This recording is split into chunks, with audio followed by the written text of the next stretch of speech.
Dear students, आप सभी लोगों का स्वागत है आपके अपने यूट्यूब चैनल डिजी सर पर। आज के वीडियो क्लास 12 के बालिकाओं के लिए बहुत ही इंपॉर्टेंट है क्योंकि इसमें लोग बात करने वाले हैं गृह विज्ञान के महत्वपूर्ण बहुविकल्पी प्रश्नों की सीरीज के बारे में।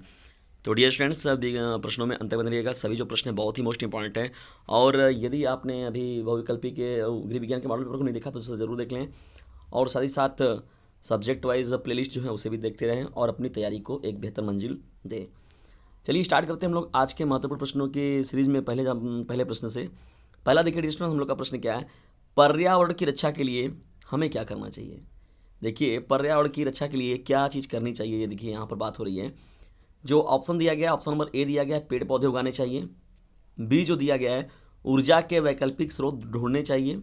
सी जो है नदियों को साफ रखना चाहिए। और डी जो है उपरोक्त सभी। तो पर्यावरण का मतलब क्या होता है, परिधन आवरण, यानी जिसके चारों तरफ से हम लोग घिरे हुए हैं उसे ही हम लोग पर्यावरण कहते हैं।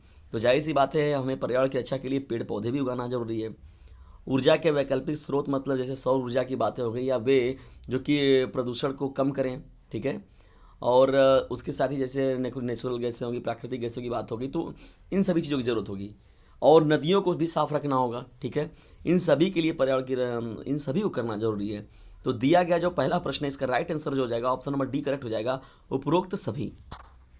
मोस्ट इंपॉर्टेंट प्रश्नों की सीन बढ़ते हैं दूसरे प्रश्न की। और दूसरा हम लोग का प्रश्न है छोटी माता का रोगाणु क्या है। ऑप्शन नंबर ए दिया गया वायरस, ऑप्शन नंबर बी दिया गया जीवाणु, ऑप्शन नंबर सी जो दिया गया प्रोटोजोआ, ऑप्शन नंबर डी दिया गया इनमें से कोई नहीं। तो डियर स्टूडेंट्स, इस प्रश्न का जो राइट आंसर हो जाएगा ऑप्शन नंबर ए करेक्ट हो जाएगा, वायरस ही वह रोगाणु होता है।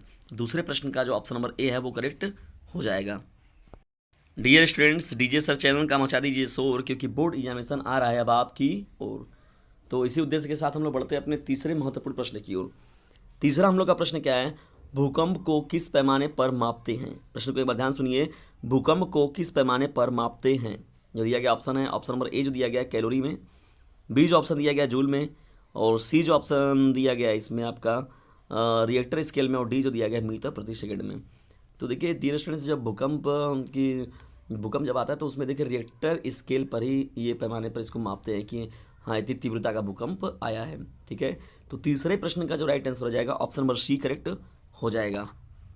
डियर स्टूडेंट्स, महत्वपूर्ण प्रश्नों की सीरीज में आगे बढ़ने से पहले आप हमारे व्हाट्सएप ग्रुप नंबर को ज्वाइन जरूर कर लें, और वो भी फ्री में। और मैं आपको नंबर नोट करा दे रहा हूँ, देख लीजिए उससे 950 690 285 7। फिर से एक बार सुन लीजिए, 950 690 285 ये हमारा व्हाट्सएप ग्रुप नंबर है। यदि आप इससे ज्वाइन होते हैं तो आपकी तैयारी और बेहतर होगी, और जो मोस्ट इंपॉर्टेंट पीडीएफ होंगे वो आपको नियमित रूप से मिल जाएंगे। और सबसे बड़ी बात बताया जाए तो देखिए यहाँ पर ये स्टूडेंट्स कि ये जो हैं प्राइवेट बच्चे जो पढ़ते हैं और वे बालिकाएं जो कि रेगुलर इंस्टीट्यूटों में नहीं जा पाती हैं, और विद्यालय तो जान रहे हैं आप पहले से ही बंद चल रहे हैं आपके, तो घर बैठे भी आप इजीली तरीके से तैयारी अपनी पूरी कर सकते हैं, और वो भी फ्री में कुछ एमबी खर्च करके। तो आप लोग इस व्हाट्सएप ग्रुप को जरूर ज्वाइन करें, और जो भी आपके डाउट होंगे वो धीरे धीरे आप लोगों का नियमित रूप से क्लियर होता रहेगा। तो उम्मीद करते हैं, और एक काम आपको छोटा सा और करना है, मेरी फीस के रूप में मेरे इस वीडियो का लिंक जो है शेयर जरूर करना है, और साथ ही साथ वीडियो को लाइक करें, क्योंकि लाइक करने से क्या होता है एक इंटरनल मोटिवेशन मिलता है ताकि आप लोग के लिए और बेहतर कर सकें। और कोई भी बहुत विशेष बेनिफिट नहीं है इससे कि लाइक से क्या हो रहा है क्या नहीं हो रहा, लेकिन बस एक मिलता है कि हाँ मेरी चीज़ें लोगों को पसंद आ रही हैं, ठीक है डियर स्टूडेंट्स। तो शेयर जरूर करें, और चैनल पर नहीं तो चैनल को सब्सक्राइब कर लें, ठीक है, और बेल आइकन की घंटी को भी प्रेस कर लें। बढ़ते हैं हम लोग मोस्ट इंपॉर्टेंट प्रश्नों की सीरीज में अब चौथे प्रश्न की ओर। चौथा हम लोग का प्रश्न क्या है, लैंगिक लक्षणों के विकास में सहायक होने वाली ग्रंथियाँ कौन सी है। इंपॉर्टेंट है, लैंगिक लक्षणों के विकास में सहायक होने वाली ग्रंथियाँ कौन सी है। ए जो दिया गया पीयूष ग्रंथि, बी जो दिया गया दीपिक ग्रंथि, और सी जो दिया गया थाइमस, और डी जो दिया गया जैन ग्रंथियाँ। तो इस प्रश्न का जो राइट आंसर हो जाएगा ऑप्शन नंबर डी करेक्ट हो जाएगा, जनन ग्रंथियाँ जो होंगी वही करेक्ट हो जाएगा, ठीक है डियर स्टूडेंट्स। आइए महत्वपूर्ण प्रश्नों की सीरीज में हम लोग आगे बढ़ते हैं। महत्वपूर्ण प्रश्नों की सीरीज में बढ़ते हैं हम लोग का पाँचवें प्रश्न की, और पाँचवा हम लोग का प्रश्न क्या है, डीपीटी का टीका किन किन रोगों की रोकथाम के लिए लगाया जाता है। प्रश्न सुनिएगा, इंपॉर्टेंट है, डीपीटी का टीका किन किन रोगों की रोकथाम के लिए लगाया जाता है।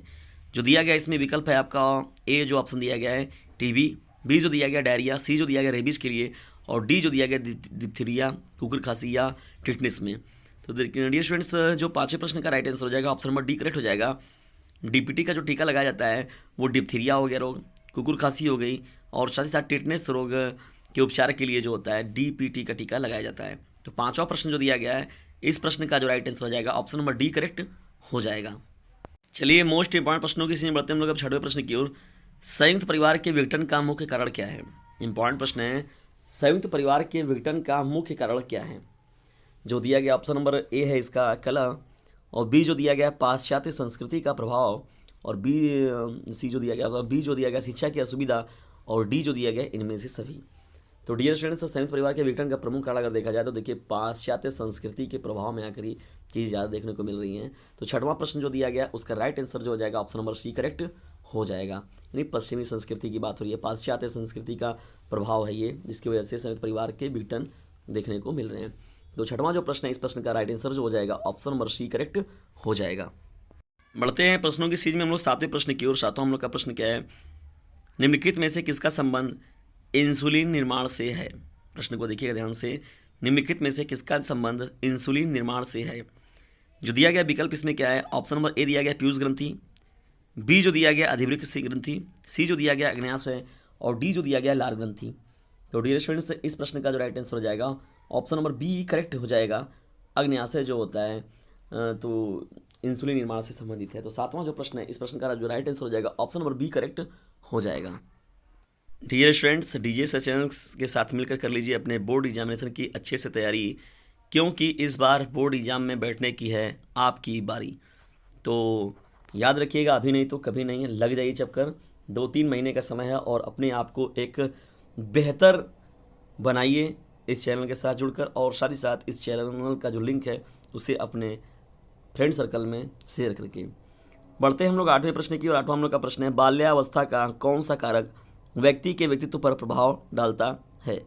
इंपॉर्टेंट प्रश्न है, फिर से सुन लीजिए प्रश्न को, बाल अवस्था का कौन सा कारक व्यक्ति के व्यक्तित्व पर प्रभाव डालता है? दिए गए जो इसमें ऑप्शन है, ऑप्शन नंबर ए है शारीरिक जो हो गई बात है, शारीरिक स्वास्थ्य जो होता है, बी जो ऑप्शन हो जाएगा इसमें मानसिक स्तर हो गया, सी जो हो गया संवेगात्मक संतुलन हो गया, या ऑप्शन नंबर डी जो दिया गया इनमें से सभी। तो देखिए व्यक्ति के व्यक्तित्व पर प्रभाव डालने वाले ये सभी के सभी कारक सही हैं, यानी ए ऑप्शन जो दिया गया, बी जो दिया गया, सी जो दिया गया, ये सभी के सभी सही है। तो इसका मतलब जो आठवां प्रश्न है इस प्रश्न का जो राइट आंसर हो जाएगा ऑप्शन नंबर डी करेक्ट हो जाएगा। इनमें से सभी, ये सभी जो दिया गया ऑप्शन है वो सभी के सभी सही हैं। चलिए मोस्ट इंपॉर्टेंट प्रश्नों की सीरीज बढ़ते हैं हम लोग नौवें प्रश्न की, और नौवां हम लोग का प्रश्न क्या है, आहार के प्रमुख पौष्टिक तत्व कौन कौन से हैं? प्रश्न को सुनिएगा, इंपॉर्टेंट है, आहार के प्रमुख पौष्टिक तत्व कौन कौन से हैं? जो दिया गया इस प्रश्न का ऑप्शन है, ऑप्शन नंबर ए जो दिया गया है प्रोटीन, ऑप्शन नंबर बी जो दिया गया कार्बोहाइड्रेट, और सी जो दिया गया वसा, और डी जो दिया गया इनमें से सभी। तो यह सभी जो हैं। तो डियर स्टूडेंट्स, आहार में प्रमुख पौष्टिक तत्व जो होते हैं वो प्रोटीन भी देखिए हमारे शरीर को आवश्यक रूप से जरूरी है, कार्बोहाइड्रेट जानते ही हैं कितना इंपॉर्टेंट है, वो एनर्जी के लिए भी वो ज़रूरी होता है, और वसा भी अपने, तो यानी एक संतुलन के रूप में इन चीज़ों का आवश्यक जो होता है बहुत ज़रूरी है। क्योंकि जो हम लोग बात करते हैं संतुलित आहार की, तो उसमें देखिए जायज़ ही बात है, पौष्टिक तत्व का मतलब जितनी आवश्यक चीज़ें वो हमें सभी की सभी चीज़ें प्राप्त होंगी। तो जो दिया गया प्रश्न संख्या आपका 9 था, इस प्रश्न का जो राइट आंसर हो जाएगा ऑप्शन नंबर डी करेक्ट हो जाएगा। चलिए मोस्ट इंपॉर्टेंट प्रश्नों की सीरीज में बढ़ते हैं हम लोग 10वें प्रश्न की ओर, और आज के इस सीरीज का हम लोग का यह अंतिम प्रश्न भी रहेगा और इम्पॉर्टेंट प्रश्न भी है। प्रश्न क्या है 10वां, रेबीज रोग फैलता है, बहुत ही इंपॉर्टेंट रोग है देखिए, और बहुत तेज़ी से देखिए, मतलब ये रेबीज का सुनते भी रहते हैं आपके, इनको फलाने को इसने ये काट लिया जो रेबीज का सुई लगवाने गए हैं। रेबीज रोग फैलता है, ए जो दिया गया अमीबा से, बी जो ऑप्शन दिया गया है पेस्टिस जीवाणु से, और सी जो ऑप्शन दिया गया है कुत्ते के काटने से, और ऑप्शन नंबर डी जो दिया गया है मक्खियों से। तो डियर स्टूडेंट्स, इस प्रश्न का जो राइट आंसर हो जाएगा ऑप्शन नंबर सी करेक्ट हो जाएगा, कुत्ते के काटने से रेबीज रोग फैलता है। ठीक है, तो 10वें प्रश्न का जो राइट आंसर हो जाएगा ऑप्शन नंबर सी करेक्ट हो जाएगा। और जो मुख्यतः देखा जाए तो जो पागल कुत्ते होते हैं तो उनसे तो बहुत बड़े पैमाने पर बहुत ज़्यादा इफेक्ट डालता है ये। तो यहाँ पर कुत्ते जो होते हैं काटते तो यही रेबीज रोग होता है। ठीक है, तो 10वें प्रश्न का जो राइट आंसर होगा ऑप्शन नंबर सी करेक्ट हो जाएगा। डियर स्टूडेंट्स, गृह विज्ञान बहुविकल्पी क्लास 12 के बच्चों का ये रहा मोस्ट इंपॉर्टेंट 10 प्रश्नों की आज की यह सीरीज आपको कैसी लगी इसके बारे में हमें ज़रूर बताएं, और साथ ही साथ यदि वीडियो थोड़ा सा भी आपके लिए हेल्पफुल लगा है तो इसे लाइक और शेयर ज़रूर करें, और चैनल पर नए हैं तो चैनल को सब्सक्राइब करके अपने पास ज़रूर रख लें, क्योंकि यह आप ही के लिए आपकी सेवा में सदैव तत्पर रहने वाला चैनल है। ठीक है, और इस जो चैनल का मोटो ही है बनाया गया जो मुख्य रूप से है कि अब की बार वोट पर वार।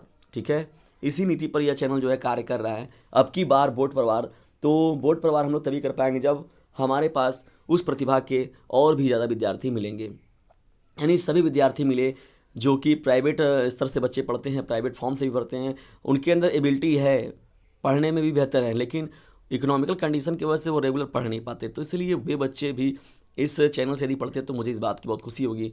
और वे बालिकाएं जो कि स्टडी के लिए दूर दूर तक नहीं जा पाती हैं, और विद्यालय तो आपको वैसे ही बंद मिल रहे हैं, या कोचिंग ट्यूशन की फीस को एफर्ड नहीं कर पाते लोग, या ये होता है कि आर्ट साइड के बच्चे तो वो कहाँ, उनको क्या कोचिंग की ज़रूरत है। लेकिन ऐसी बात नहीं है, देखा जाए तो सबको सभी विषयों की स्टडी के लिए कोचिंग इंस्टीट्यूशन या किसी न किसी गाइड की ज़रूरत जरूर होती है।